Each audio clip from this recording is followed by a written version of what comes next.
బాగలేదు, తలకు ఆపరేషన్ చేయాలన్నారు. అయినా కానీ నమ్మకం చెప్పమన్నారు. అగ్నిగుండాలు చూసాక నమ్మకం అసలు 10 మంది డాక్టర్లు చూపించాము. ఆ మాట చెప్పినా కానీ మిమ్మల్ని ఎవరైనా ఏదైనా సహాయిస్తారేమో, మందు దొరికితేమో ఎవరికాడికి పోయినా లేదా చేయాల్సిందే నమ్మకం అని చెప్పాము. హైదరాబాద్ డాక్టర్ని కూడా పిలిపించాము, మాట్లాడాము. మా పిల్లలకు మేము 15 రోజులు తిరిగాము చెప్పాము.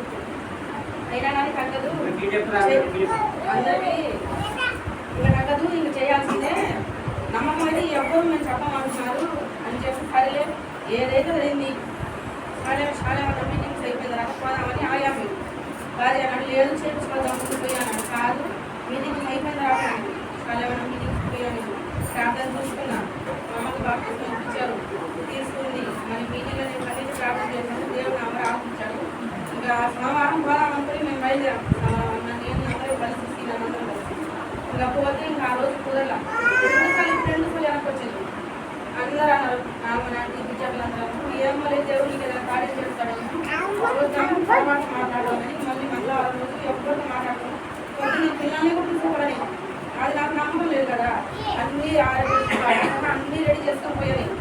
ఇంకా దేవుడు నీ చిత్తమే, నాకైతే సంబంధం లేదని కనీసం మంచి ఇల్లు కూడా కాకుండా హాస్పిటల్కి పోయి ఆ కన్ను పరీక్ష ముందు కన్నుకు చేయాలని నాకు కన్ను కొన్ని రోజులు రాకుండా కనబడుతూ పోయింది.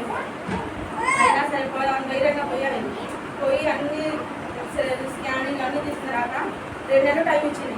ఈ 2 నెలల్లో తగ్గితే దేవుడు ఏం కాదు చేయాల్సిన పనులు అని చెప్పి ఆడిపోయి ఆడితే మళ్ళీ తలకి వేరే హాస్పిటల్ అక్కడే వేరే హాస్పిటల్ పోవాలి. ఇంకా తలకు ఆయన అదే చెప్పాడు 2 నెలలు టైం ఇస్తున్నా మందు ద్వారా తగ్గితే ఏం లేదు. మళ్ళీ అప్పుడు ఇంకా సాధిస్తూ ఉంటుంది దేవుడు ఏసీ ఉన్నాడని నేను అనుకున్నాను కాబట్టి మీరందరూ నా కోసం ప్రార్థన చేయండి.